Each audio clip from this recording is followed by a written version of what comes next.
Today's video is brought to you by Audible. If you've ever wanted to experience classic books in a whole new way, now's your chance. With Audible, you can listen to thousands of audiobooks, from timeless literature to modern bestsellers, anytime, anywhere. Start your free 30-day trial and support the channel by clicking the link in the description below. Thank you. Miss Winchelsea's Heart by H.G. Wells. Published 1898. Miss Winchelsea was going to Rome. The matter had filled her mind for a month or more and had overflowed so abundantly into her conversation that quite a number of people who were not going to Rome and who were not likely to go to Rome had made it a personal grievance against her. Some indeed had attempted quite unavailingly to convince her that Rome was not nearly such a desirable place as it was reported to be, and others had gone so far as to suggest behind her back that she was dreadfully stuck up about that Rome of hers. And little Lily Hardhurst had told her friend Mr. Binns that so far as she was concerned, Miss Winchelsea might go to her old Rome and stop there. She, Miss Lily Hardhurst, wouldn't grieve. And the way in which Miss Winchelsea put herself upon terms of personal tenderness with Horace and Benvenuto Cellini, and Raphael and Shelley and Keats. If she had been Shelley's widow, she could not have professed a keener interest in his grave, was a matter of universal astonishment. Her dress was a triumph of tactful discretion, sensible, but not too touristy. Miss Winchelsea had a great dread of being touristy, and her Baedeker was carried in a cover of grey to hide its glaring red. She made a prim and pleasant little figure on the Charing Cross platform, in spite of her swelling pride, when at last the great day dawned and she could start for Rome. The day was bright, the Channel passage would be pleasant, and all the omens promised well. There was the gayest sense of adventure in this unprecedented departure. She was going with two friends who had been fellow students with her at the training college, nice, honest girls both, though not so good at history and literature as Miss Winchelsea. They both looked up to her immensely, though physically they had to look down, and she anticipated some pleasant times to be spent in stirring them up to her own pitch of aesthetic and historical enthusiasm. They had secured seats already and welcomed her effusively at the carriage door. In the instant criticism of the encounter, she noted that Fanny had a slightly touristy leather strap, and that Helen had succumbed to a serge jacket with side pockets, into which her hands were thrust. But they were much too happy with themselves, and the expedition for their friend, to attempt any hint at the moment about these things. As soon as the first ecstasies were over, Fanny's enthusiasm was a little noisy and crude, and consisted mainly in emphatic repetitions of "just fancy, we're going to Rome, my dear, Rome!" They gave their attention to their fellow travellers. Helen was anxious to secure a compartment to themselves, and in order to discourage intruders, got out and planted herself firmly on the step. Miss Winchelsea peeped out over her shoulder and made sly little remarks about the accumulating people on the platform, at which Fanny laughed gleefully. They were travelling with one of Mr. Thomas Gunn's parties, 14 days in Rome for £14. They did not belong to the personally conducted party, of course. Miss Winchelsea had seen to that, but they travelled with it because of the convenience of that arrangement. The people were the oddest mixture, and wonderfully amusing. There was a vociferous, red-faced, polyglot personal conductor in a pepper and salt suit, very long in the arms and legs and very active. He shouted proclamations. When he wanted to speak to people, he stretched out an arm and held them until his purpose was accomplished. One hand was full of papers, tickets, counterfoils of tourists. The people of the personally conducted party were, it seemed, of two sorts. People the conductor wanted and could not find, and people he did not want, and who followed him in a steadily growing tail up and down the platform. These people seemed indeed to think that their one chance of reaching Rome lay in keeping close to him. 3 little old ladies were particularly energetic in his pursuit, and at last maddened him to the pitch of clapping them into a carriage and daring them to emerge again. For the rest of the time, 1, 2, or 3 of their heads protruded from the window, wailing inquiries about a little wickerwork box whenever he drew near. There was a very stout man with a very stout wife in shiny black. There was a little old man like an aged hostler. "What can such people want in Rome?" asked Miss Winchelsea. "What can it mean to them?" There was a very tall curate in a very small straw hat, and a very short curate encumbered by a long camera stand. The contrast amused Fanny very much. Once they heard someone calling for Snooks. "I always thought that name was invented by novelists," said Miss Winchelsea. "Fancy, Snooks. I wonder which is Mr. Snooks." Finally, they picked out a very stout and resolute little man in a large check suit. "If he isn't Snooks, he ought to be," said Miss Winchelsea. Presently, the conductor discovered Helen's attempt at a corner in carriages. "Room for 5, he bawled with a parallel translation on his fingers. A party of 4 together, mother, father, and 2 daughters, blundered in, all greatly excited. "It's all right, Ma. You let me," said one of the daughters, hitting her mother's bonnet with a handbag she struggled to put in the rack. Miss Winchelsea detested people who banged about and called their mother Ma. A young man travelling alone followed. He was not at all touristy in his costume, Miss Winchelsea observed. His Gladstone bag was of good pleasant leather, with labels reminiscent of Luxembourg and Ostend, and his boots, though brown, were not vulgar. He carried an overcoat on his arm. Before these people had properly settled in their places, came an inspection of tickets and a slamming of doors, and behold, they were gliding out of Charing Cross station on their way to Rome. "Fancy," cried Fanny. "We are going to Rome, my dear. Rome. I don't seem to believe it even now." Miss Winchelsea suppressed Fanny's emotions with a little smile, and the lady who was called Ma explained to people in general why they had cut it so close at the station.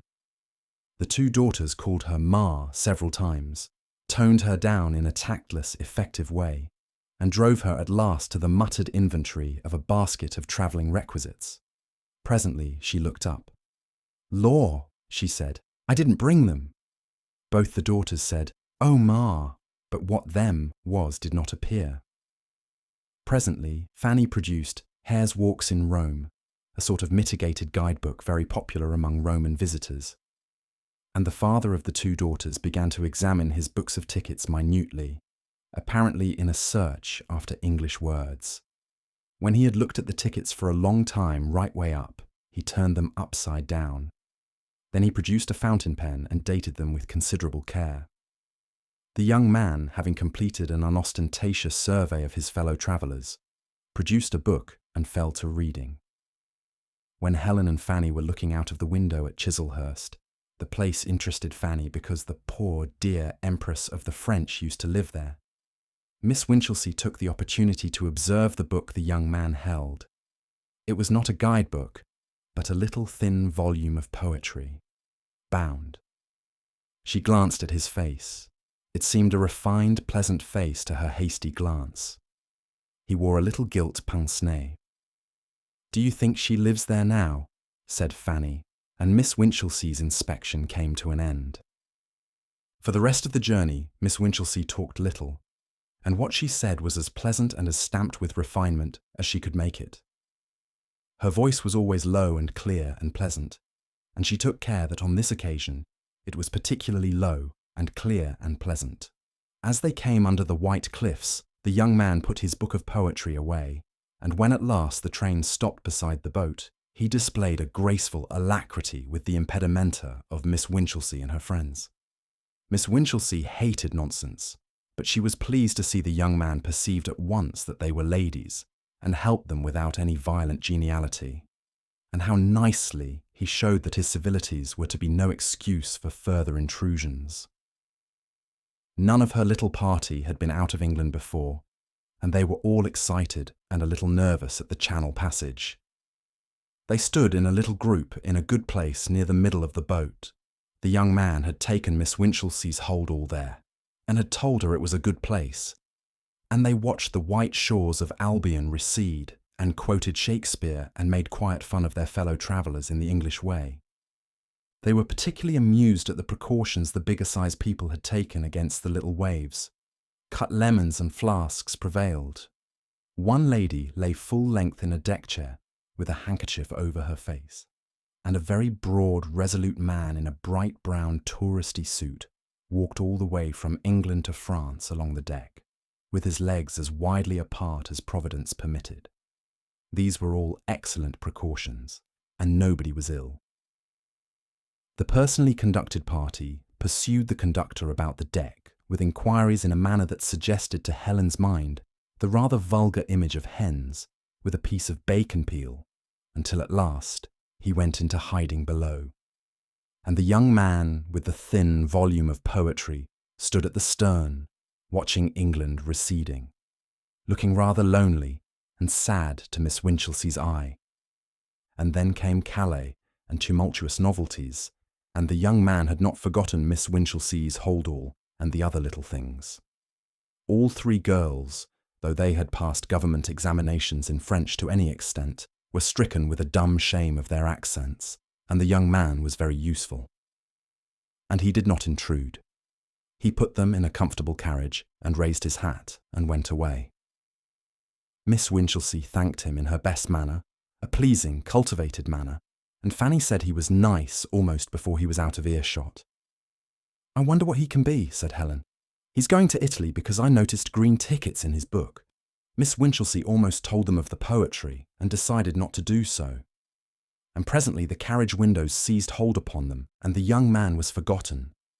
It made them feel that they were doing an educated sort of thing to travel through a country whose commonest advertisements were in idiomatic French, and Miss Winchelsea made unpatriotic comparisons because there were weedy little signboard advertisements by the railside instead of the broad hoardings that deface the landscape in our land.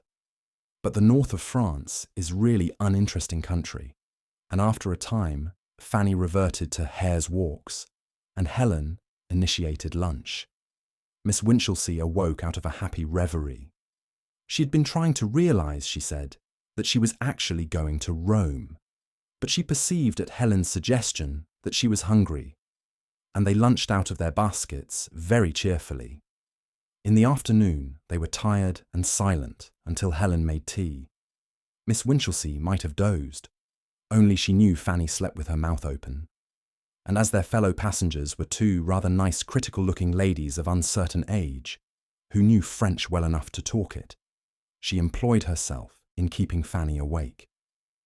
The rhythm of the train became insistent, and the streaming landscape outside became at last quite painful to the eye. They were already dreadfully tired of travelling before their night stoppage came. The stoppage for the night was brightened by the appearance of the young man, and his manners were all that could be desired, and his French quite serviceable. His coupons availed for the same hotel as theirs, and by chance, as it seemed, he sat next Miss Winchelsea at the table d'hôte. In spite of her enthusiasm for Rome, she had thought out some such possibility very thoroughly, and when he ventured to make a remark upon the tediousness of travelling, he let the soup and fish go by before he did this. She did not simply assent to his proposition, but responded with another. They were soon comparing their journeys, and Helen and Fanny were cruelly overlooked in the conversation. It was to be the same journey, they found. One day for the galleries at Florence. "From what I hear," said the young man, "it is barely enough, and the rest at Rome." He talked of Rome very pleasantly. He was evidently quite well read, and he quoted Horace about Soracte. Miss Winchelsea had done that book of Horace for her matriculation, and was delighted to cap his quotation. It gave a sort of tone to things, this incident, a touch of refinement to mere chatting. Fanny expressed a few emotions, and Helen interpolated a few sensible remarks, but the bulk of the talk on the girls' side naturally fell to Miss Winchelsea. Before they reached Rome, this young man was tacitly of their party. They did not know his name nor what he was, but it seemed he taught, and Miss Winchelsea had a shrewd idea he was an extension lecturer. At any rate, he was something of that sort, something gentlemanly and refined without being opulent and impossible. She tried once or twice to ascertain whether he came from Oxford or Cambridge, but he missed her timid importunities. She tried to get him to make remarks about those places to see if he would say come up to them instead of go down. She knew that was how you told a varsity man. He used the word varsity, not university, in quite the proper way. They saw as much of Mr. Ruskin's Florence as the brief time permitted. He met them in the Pitti Gallery and went round with them, chatting brightly, and evidently very grateful for their recognition. He knew a great deal about art, and all four enjoyed the morning immensely. It was fine to go round recognizing old favourites and finding new beauties, especially while so many people fumbled helplessly with Baedeker. Nor was he a bit of a prig, Miss Winchelsea said, and indeed she detested prigs. He had a distinct undertone of humour, and was funny, for example, without being vulgar, at the expense of the quaint work of Beato Angelico. He had a grave seriousness beneath it all, and was quick to seize the moral lessons of the pictures. Fanny went softly among these masterpieces. She admitted she knew so little about them, and she confessed that to her they were all beautiful.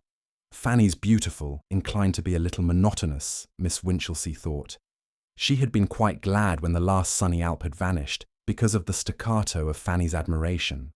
Helen said little, but Miss Winchelsea had found her a little wanting on the aesthetic side in the old days, and was not surprised.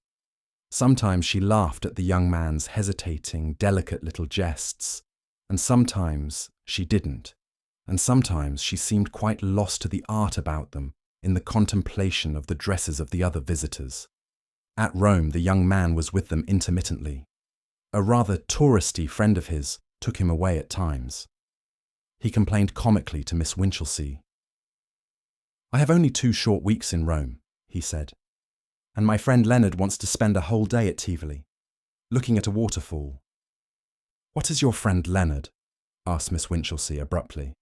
"He's the most enthusiastic pedestrian I ever met," the young man replied, amusingly, but a little unsatisfactorily, Miss Winchelsea thought.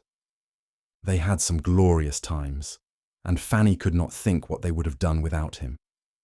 Miss Winchelsea's interest and Fanny's enormous capacity for admiration were insatiable. They never flagged.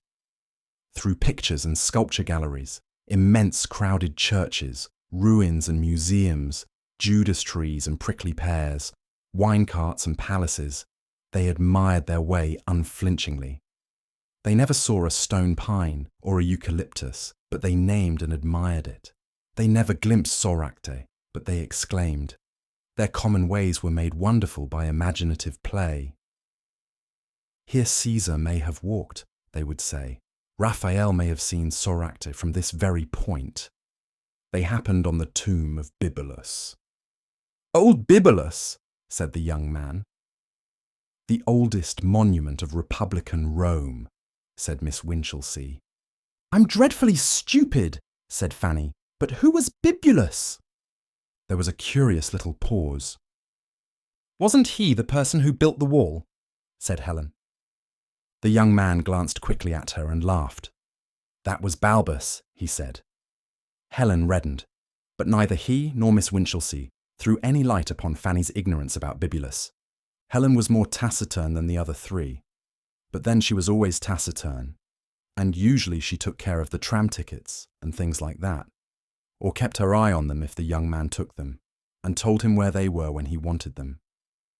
Glorious times they had, these young people, in that pale brown, cleanly city of memories that was once the world.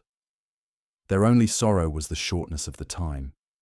They said indeed that the electric trams in the 70s buildings and that criminal advertisement that glares upon the Forum outraged their aesthetic feelings unspeakably, but that was only part of the fun. And indeed Rome is such a wonderful place that it made Miss Winchelsea forget some of her most carefully prepared enthusiasms at times, and Helen, taken unawares, would suddenly admit the beauty of unexpected things. Yet Fanny and Helen would have liked a shop window or so in the English Quarter, if Miss Winchelsea's uncompromising hostility to all other English visitors had not rendered that district impossible. The intellectual and aesthetic fellowship of Miss Winchelsea and the scholarly young man passed insensibly towards a deeper feeling. The exuberant Fanny did her best to keep pace with their recondite admiration by playing her beautiful, with vigour, and saying, "Oh, let's go," with enormous appetite whenever a new place of interest was mentioned. But Helen developed a certain want of sympathy towards the end that disappointed Miss Winchelsea a little. She refused to see anything in the face of Beatrice Cenci, Shelley's Beatrice Cenci, in the Barberini Gallery. And one day, when they were deploring the electric trams, she said rather snappishly that people must get about somehow, and it's better than torturing horses up these horrid little hills. She spoke of the 7 hills of Rome as horrid little hills, and the day they went on the Palatine, though Miss Winchelsea did not know of this, she remarked suddenly to Fanny, "Don't hurry like that, my dear. They don't want us to overtake them, and we don't say the right things for them when we do get near." "I wasn't trying to overtake them," said Fanny, slackening her excessive pace. "I wasn't indeed." And for a minute she was short of breath. But Miss Winchelsea had come upon happiness. It was only when she came to look back across an intervening tragedy that she quite realised how happy she had been, pacing among the cypress-shadowed ruins, and exchanging the very highest class of information the human mind can possess, the most refined impressions it is possible to convey. Insensibly, emotion crept into their intercourse, sunning itself openly and pleasantly at last, when Helen's modernity was not too near. Insensibly, their interest drifted from the wonderful associations about them to their more intimate and personal feelings. In a tentative way, information was supplied. She spoke allusively of her school, of her examination successes, of her gladness that the days of cram were over. He made it quite clear that he also was a teacher. They spoke of the greatness of their calling, of the necessity of sympathy to face its irksome details, of a certain loneliness they sometimes felt. That was in the Colosseum, and it was as far as they got that day, because Helen returned with Fanny. She had taken her into the upper galleries, yet the private dreams of Miss Winchelsea, already vivid and concrete enough, became now realistic in the highest degree. She figured that pleasant young man, lecturing in the most edifying way to his students, herself modestly prominent as his intellectual mate and helper. She figured a refined little home, with 2 bureaus, with white shelves of high-class books, and autotypes of the pictures of Rossetti and Burne-Jones, with Morris's wallpapers and flowers in pots of beaten copper. Indeed, she figured many things. On the Pincio, the two had a few precious moments together, while Helen marched Fanny off to see the Muro Torto, and he spoke at once plainly. He said he hoped their friendship was only beginning, that he already found her company very precious to him, that indeed it was more than that. He became nervous, thrusting at his glasses with trembling fingers, as though he fancied his emotions made them unstable. "I should, of course," he said, "tell you things about myself. I know it is rather unusual my speaking to you like this. Only our meeting has been so accidental or providential, and I am snatching at things. I came to Rome expecting a lonely tour, and I've been so very happy, so very happy. Quite recently, I found myself in a position. I have dared to think. And..." He glanced over his shoulder and stopped. He said "damn" quite distinctly, and she did not condemn him for that manly lapse into profanity. She looked and saw his friend Leonard advancing. He drew nearer. He raised his hat to Miss Winchelsea, and his smile was almost a grin. "I've been looking for you everywhere, Snooks," he said. You promised to be on the piazza steps half an hour ago." "Snooks!" The name struck Miss Winchelsea like a blow in the face. She did not hear his reply. She thought afterwards that Leonard must have considered her the vaguest-minded person. To this day, she is not sure whether she was introduced to Leonard or not, nor what she said to him. A sort of mental paralysis was upon her. Of all offensive surnames, Snooks. Helen and Fanny were returning, there were civilities, and the young men were receding.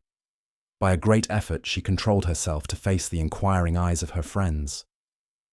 All that afternoon, she lived the life of a heroine under the indescribable outrage of that name, chatting, observing, with Snooks gnawing at her heart.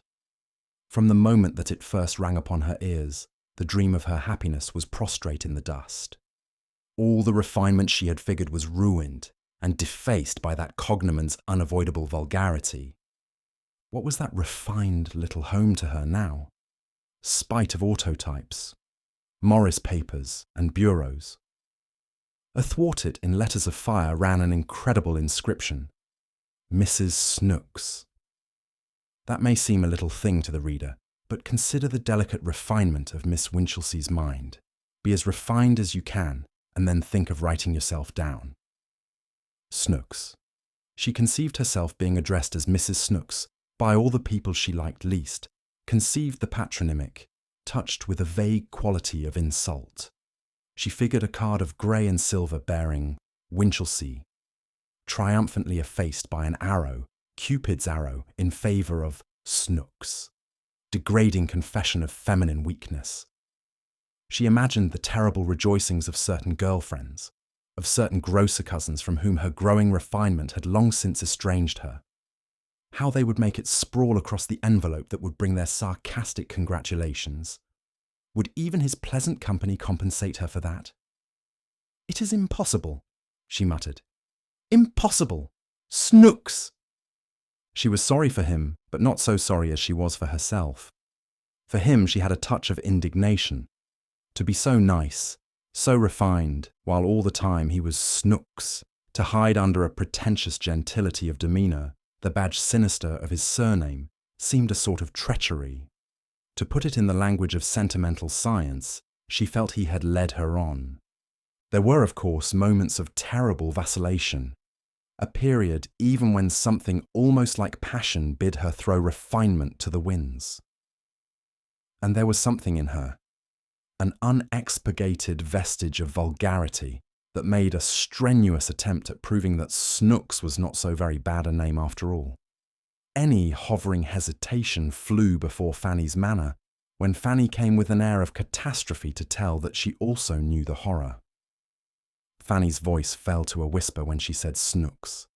Miss Winchelsea would not give him any answer when at last, in the Borghese, she could have a minute with him. But she promised him a note.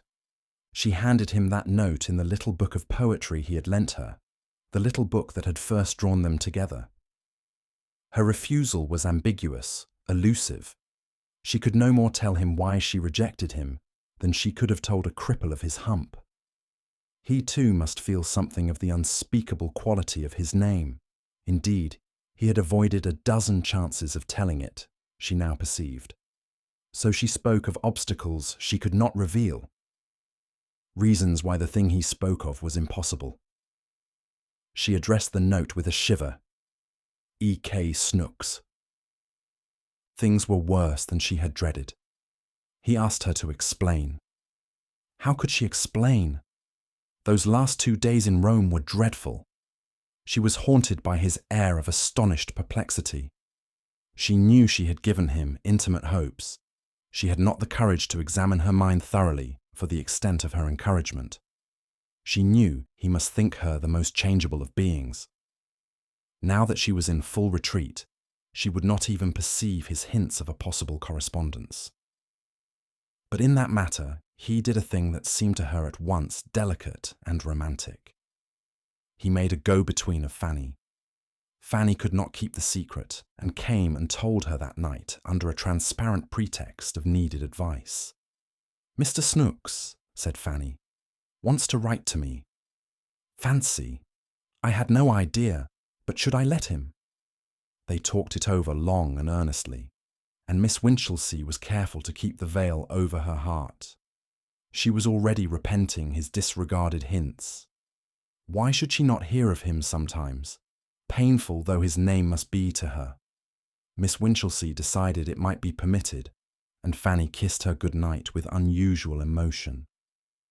After she had gone, Miss Winchelsea sat for a long time at the window of her little room.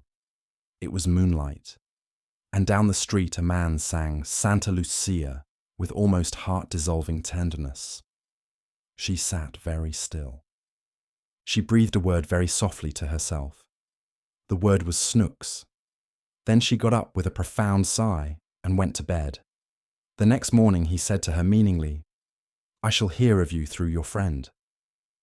Mr. Snooks saw them off from Rome with that pathetic interrogative perplexity still on his face, and if it had not been for Helen, he would have retained Miss Winchelsea's hold-all in his hand as a sort of encyclopedic keepsake.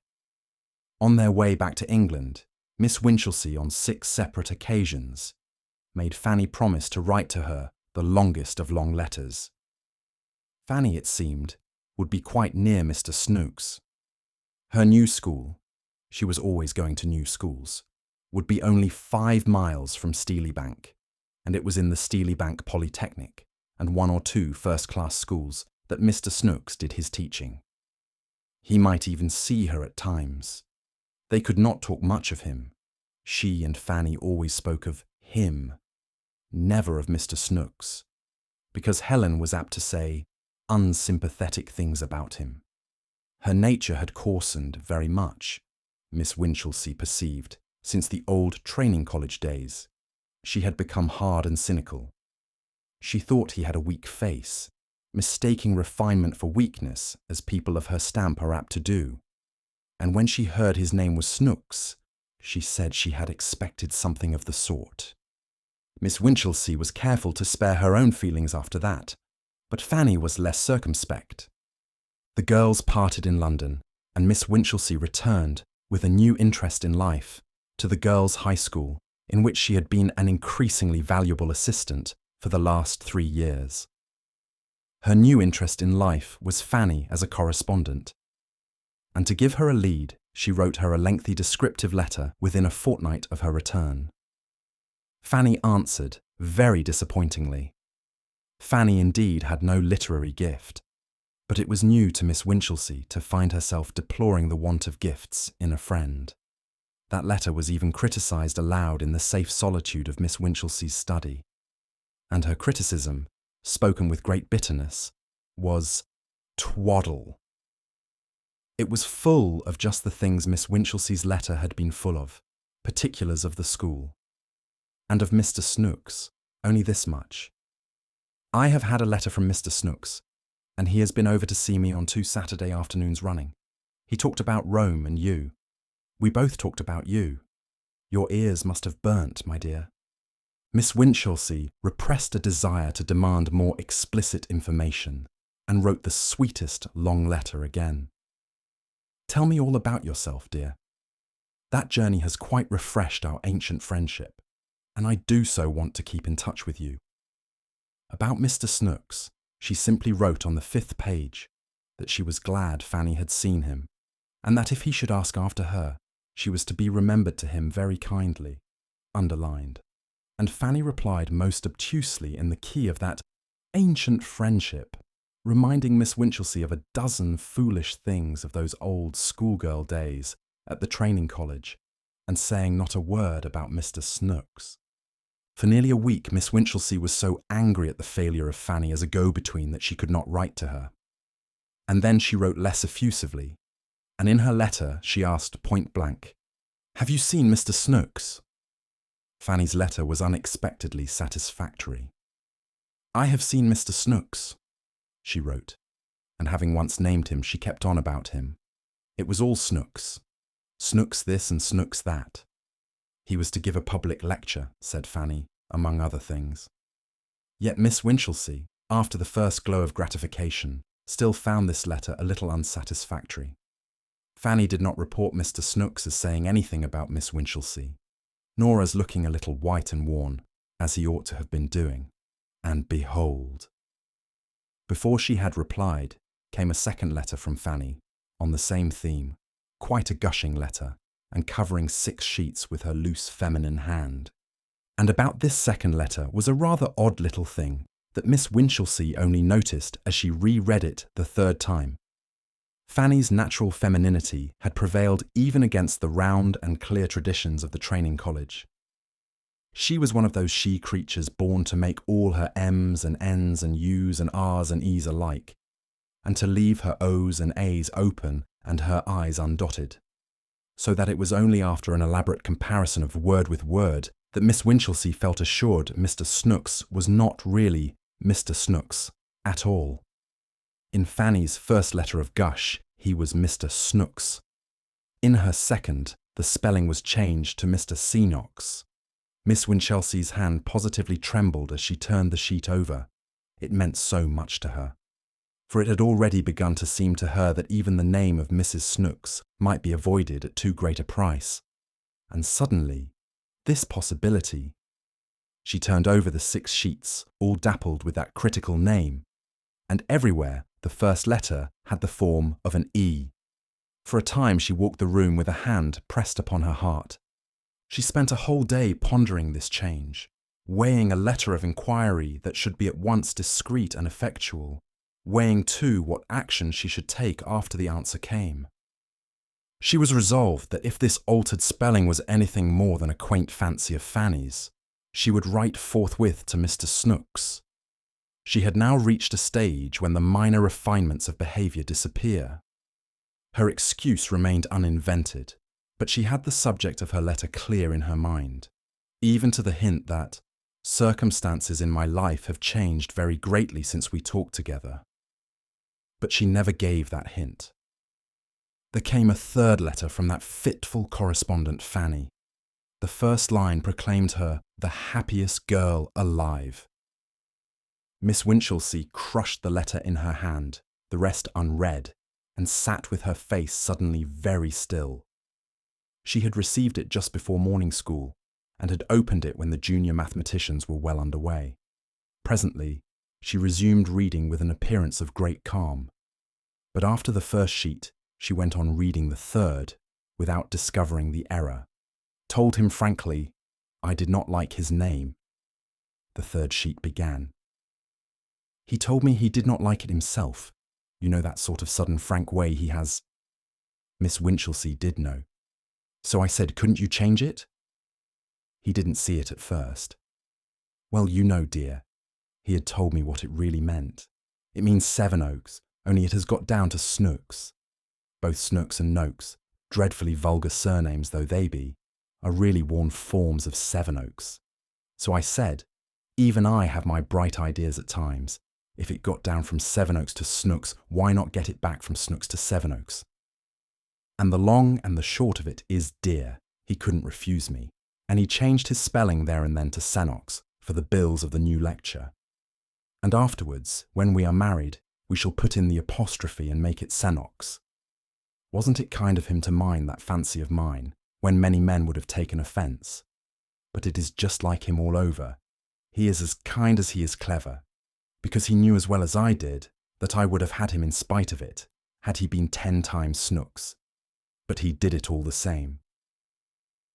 The class was startled by the sound of paper being viciously torn, and looked up to see Miss Winchelsea white in the face, and with some very small pieces of paper clenched in one hand. For a few seconds they stared at her stare, and then her expression changed back to a more familiar one. Has anyone finished number 3? She asked in an even tone. She remained calm after that. But impositions ruled high that day, and she spent 2 laborious evenings writing letters of various sorts to Fanny before she found a decent congratulatory vein. Her reason struggled hopelessly against the persuasion that Fanny had behaved in an exceedingly treacherous manner. One may be extremely refined and still capable of a very sore heart. Certainly Miss Winchelsea's heart was very sore. She had moods of sexual hostility, in which she generalized uncharitably about mankind. "He forgot himself with me," she said. "But Fanny is pink and pretty and soft and a fool, a very excellent match for a man." And by way of a wedding present, she sent Fanny a gracefully bound volume of poetry by George Meredith. And Fanny wrote back a grossly happy letter to say that it was all beautiful. Miss Winchelsea hoped that someday Mr. Sennox might take up that slim book and think for a moment of the donor. Fanny wrote several times before and about her marriage, pursuing that fond legend of their ancient friendship and giving her happiness in the fullest detail. And Miss Winchelsea wrote to Helen for the first time after the Roman journey, saying nothing about the marriage, but expressing very cordial feelings. They had been in Rome at Easter, and Fanny was married in the August vacation. She wrote a garrulous letter to Miss Winchelsea, describing her homecoming and the astonishing arrangements of their teeny-weeny little house.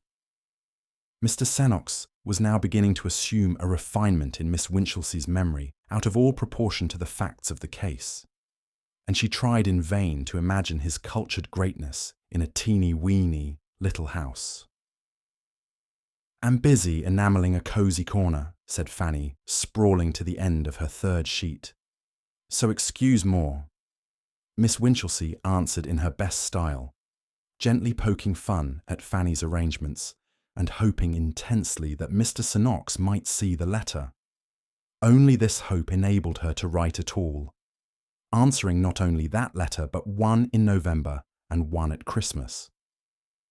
The two latter communications contained urgent invitations for her to come to Steely Bank on a visit during the Christmas holidays. She tried to think that he had told her to ask that, but it was too much like Fanny's opulent good nature. She could not but believe that he must be sick of his blunder by this time, and she had more than a hope that he would presently write her a letter beginning, "Dear friend." Something subtly tragic in the separation was a great support to her, a sad misunderstanding. To have been jilted would have been intolerable. But he never wrote that letter beginning, "Dear friend." For 2 years, Miss Winchelsea could not go to see her friends, in spite of the reiterated invitations of Mrs. Sevenoaks. It became full Sevenoaks in the second year. Then one day, near the Easter rest, she felt lonely and without a soul to understand her in the world, and her mind ran once more on what is called platonic friendship. Fanny was clearly happy and busy in her new sphere of domesticity, but no doubt he had his lonely hours. Did he ever think of those days in Rome, gone now beyond recalling? No one had understood her as he had done, no one in all the world. It would be a sort of melancholy pleasure to talk to him again, and what harm could it do? Why should she deny herself? That night she wrote a sonnet, all but the last 2 lines of the octave, which would not come, and the next day she composed a graceful little note to tell Fanny she was coming down. And so she saw him again. Even at the first encounter, it was evident he had changed. He seemed stouter and less nervous, and it speedily appeared that his conversation had already lost much of its old delicacy. There even seemed a justification for Helen's description of weakness in his face. In certain lights, it was weak. He seemed busy and preoccupied about his affairs, and almost under the impression that Miss Winchelsea had come for the sake of Fanny. He discussed his dinner with Fanny in an intelligent way. They only had one good long talk together, and that came to nothing. He did not refer to Rome, and spent some time abusing a man who had stolen an idea he had had for a textbook. It did not seem a very wonderful idea to Miss Winchelsea. She discovered he had forgotten the names of more than half the painters whose work they had rejoiced over in Florence. It was a sadly disappointing week, and Miss Winchelsea was glad when it came to an end. Under various excuses, she avoided visiting them again. After a time, the visitors' room was occupied by their 2 little boys, and Fanny's invitations ceased. The intimacy of her letters had long since faded away.